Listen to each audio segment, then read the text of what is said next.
this episode. Okay. Hats off because this was a great hour and change of television. However, right, we learned a couple things. One, Auntie Lydia stood on big business when it came down to the wire. All right. Two, I wasn't really wrong when I said the people would be on the wall because they were. All the fact, spoilers ahead, it wasn't completed doesn't mean they didn't go there. And three, y'all would never do Nick this way. I know how you girlies like to tussle, but we're going to get into it because this was not the Nick that we've known over these past 6 seasons, but we'll get into it. Only apply that. Get it, don't be timid when you in it, apply that. Love a bone, give along, need it. I don't want no trip, baby, say like My name is Ashley, and this is My Sweet Perspective, where I give my take on all things TV and movie related, and I am here to put you on, okay? As y'all know what it is, we are back to talk Handmaid's Tale, Season 6, Episode 9, Execution. And I'm going to call it the aftermath and the future of Gilead because this was, again, a great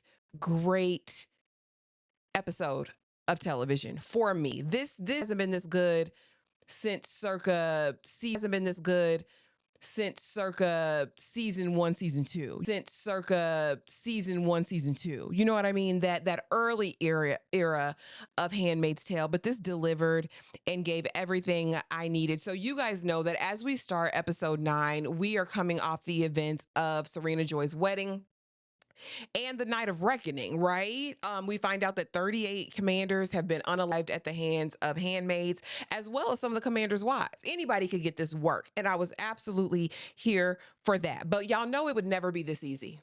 Okay, June and her bandmaids was not going to go off into that great blue yonder without there being some sort of upset.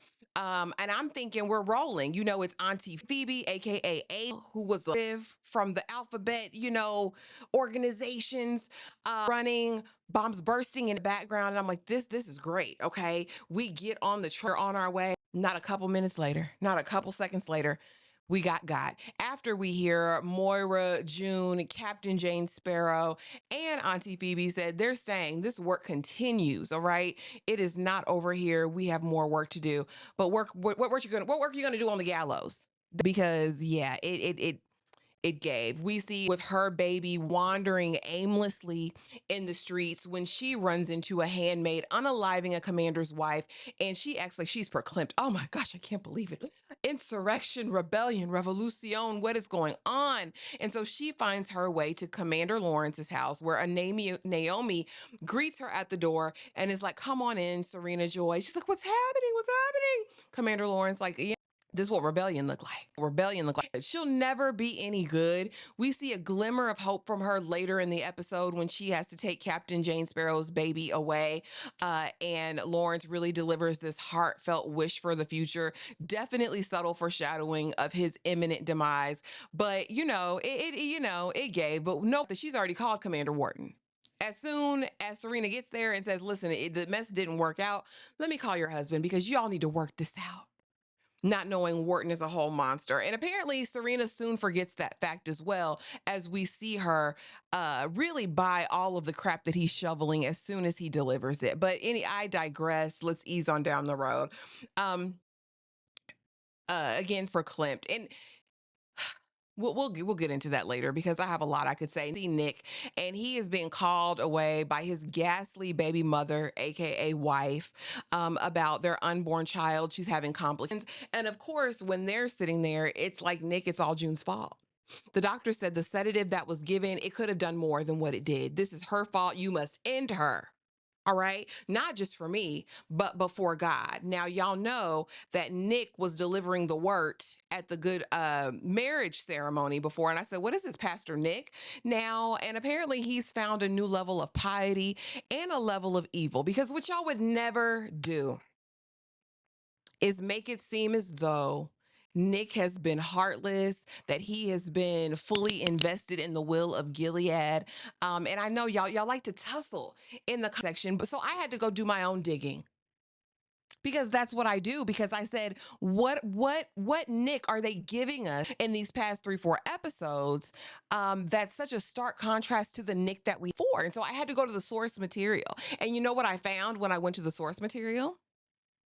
That Nick has been who I thought he was this whole time. The show made a decision to change him, I guess, to justify his death here that we'll see at the end of this episode. But it doesn't track because this isn't the Nick we've known. Nick has gone undercover with Mark.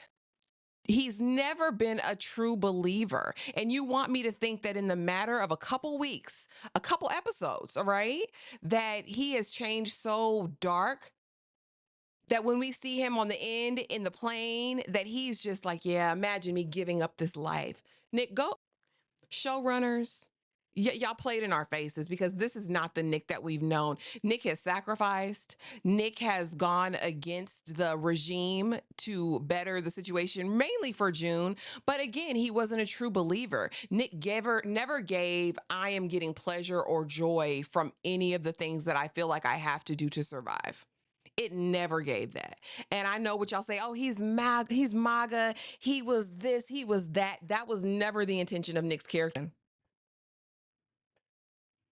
Really high up in the Mayday organization, never believed in the regime. He was staunch a supporter of bringing it down.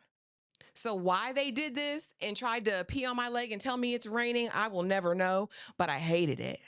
I hated it. This was not the same. That look of like, I don't know, what was it? Just like of satisfaction. This is the life. I'm on Air Force, know the things. And even Lawrence is looking up at his head like, what? So you mean to tell me you meet with Wharton, scared, you trade in Jones' Mayday secrets one time, and now you're a super villain? Y'all got to make qualm I had with the episode because I wasn't buying it. Next, we have, of course, the handmaids are all being questioned, and it's like this would be Norma Ray moment, right? See her there with all of the handmaids. Where's June Osborne? And I just knew somebody was like, I'm June Osborne. I'm June Osborne. I'm June Osborne. These people had the blickies and they were ready to fire.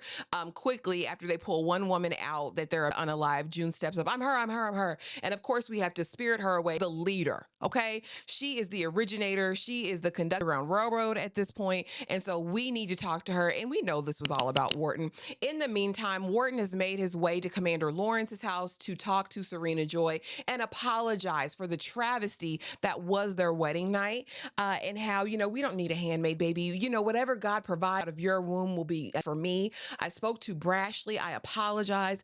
And Serena ate it up. She ate it up. She slopped it up with a biscuit. All right. She loved everything he was saying and went on to it. And of course, he reveals that June, your friend, was behind all of this. Not my June. I thought we were friends. I thought she loved me. I thought this Serena Joy. It always escaped. Again, I still feel like get the life that you deserve at this point. And if you're dumb enough to go back with Commander Wharton, you get what you get. But we find out she can't go back. But I know he's so evil, he just might survive this bombs bursting in air. I don't know. We shall see what happens. Now Wharton goes to meet with June. It's basically like, I know you're behind it. Do you want to be right with God before we take you out? Because one way or another, you're going to be on the gallows. You're going to be up on that wall. They're going to string you up. All right. And she says, Serena was my friend. I know she would mercy. I think you should really sit on this and think about what Jesus do. It's what the conversation with better nature that Wharton does not possess. Wharton has no better nature. He's awful. He's tough on damn Nick because that's just whatever. Next, we see back at Lawrence's house, we see Serena Joy talk to Commander Lawrence, and they're like, June is behind this. We need to pray for her. And this was probably one of the most sincere moments I've seen from a Serena Joy, where she is there with Lawrence and they really pray for June. And I believed her. I believe she really doesn't want June to die. She says, I wouldn't be here. You wouldn't be here. A lot of us wouldn't be here except for June. And, as much as I go in on June, I don't hate. I don't hate her as a character, but I don't like her either.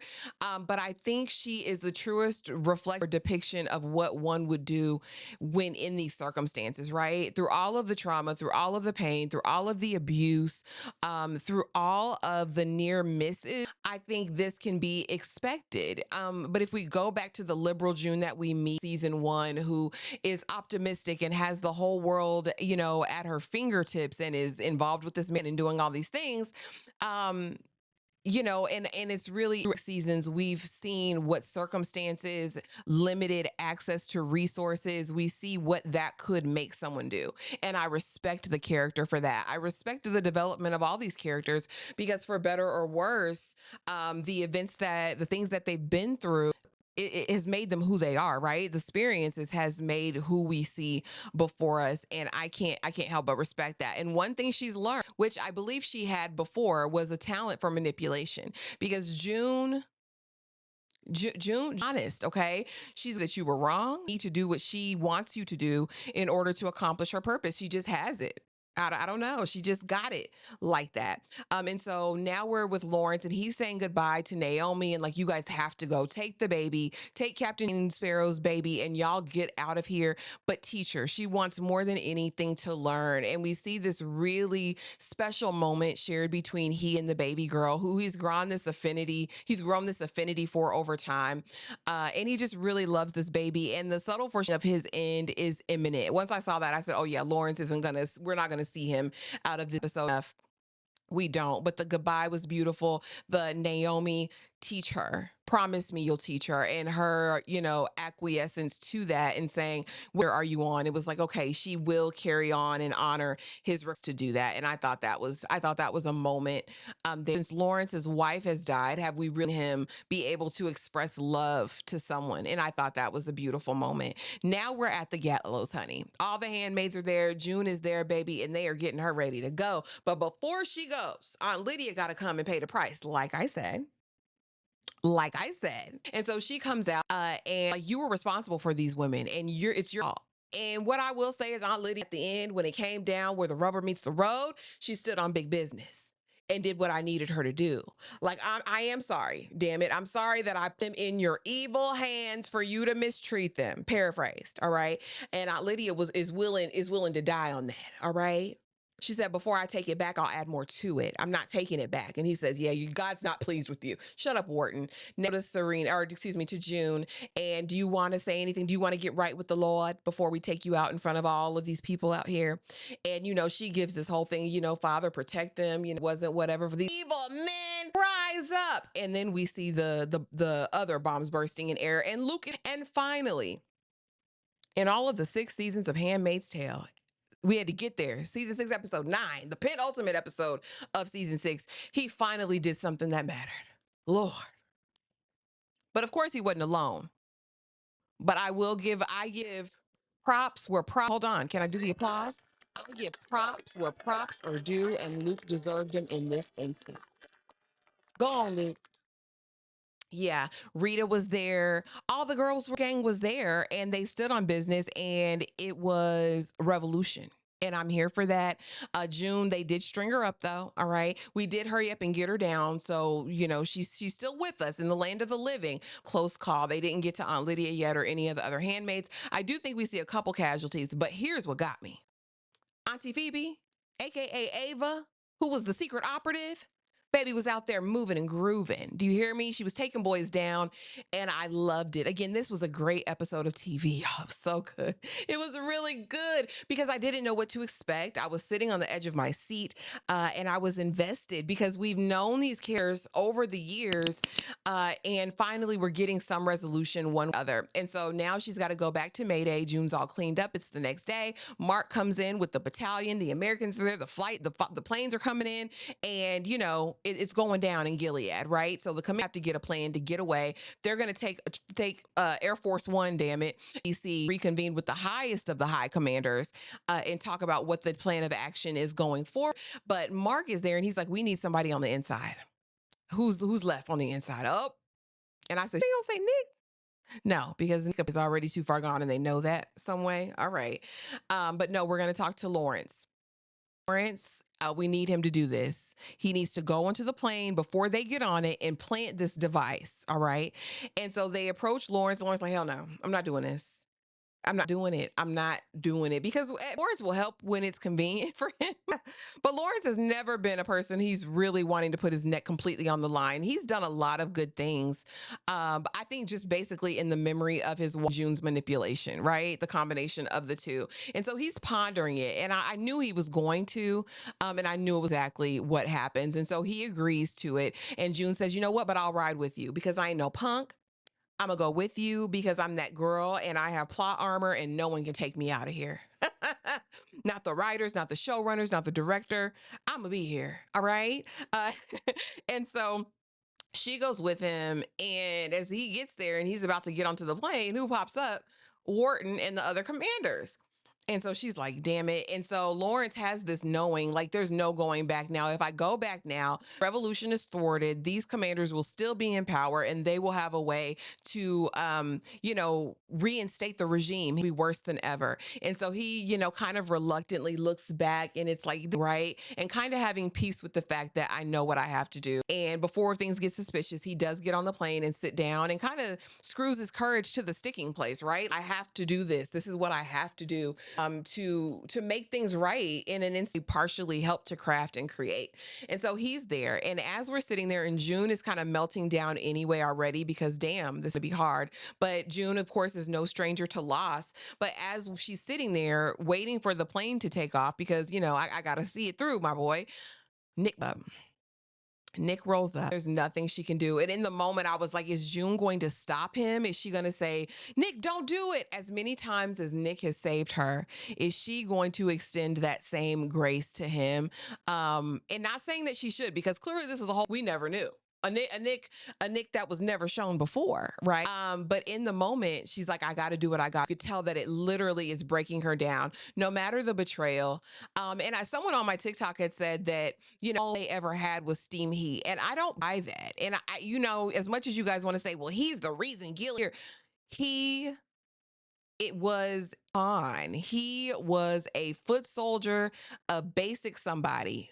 That's all. He was a piece, you know what I mean, in a mere puzzle. And I don't know if you guys forgot the early seasons or that person forgot, but he was just as much at the behest of the regime as June is, right? When he was the driver and Serena and Joy enlist his sperm, there was no saying no. Joy, a commander's wife, and he's just the driver, although he was an eye even at that time. It's like the autonomy was taken. I mean, for better or worse, whether you agree with who he into or what it was, I think in that moment they shared the lack of autonomy and independence, found refuge in each other. And I don't think it was purely physical or just lust between the two of them.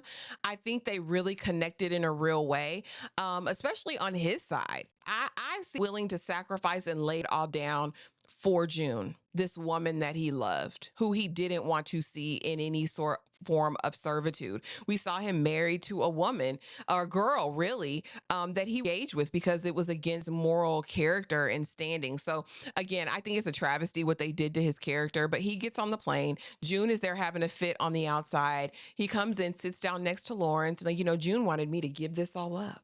But really, you said you would give it all up to go to Paris with her, but y'all are going to do revisionist history, I guess. And so they're sitting there and he's like, yeah, imagine give this up. We're really where we need to be. It was like this self-satisfaction give before. And in Lawrence's face, it was like, yeah, this is the right do. And I'm not going to say anything to, because you deserve it at this point. And maybe they're trying to convey to us and can go so far, but I like the story in the books better as far as it relates to Nick. But you guys drop it in the comments. Let me know. And again, we only got here on the plane because Serena did give the information to June, because June said, I thought you would change, Serena. You knew Serena ain't changed ever. But you guys, a great penultimate episode for the final season of Handmaid's Tale. I was absolutely here for it. You guys drop it in the comments. Let's talk. Let's see how crazy y'all get in the comments this time. But watch your mouth. All right. We can have dissenting opinions and still be super respectful to one another. and show care, right? In the comments. And if not, I'll block you. So it's not a big deal. But I love you guys very, very much. Thank you for tuning in. I can't wait to come back and talk the finale. Drop it in the comments. Any predictions, any thoughts, let me know. And if you haven't already, please be sure to like, comment, all right, do all of the things. And I will see y'all in the next video. Thanks for watching.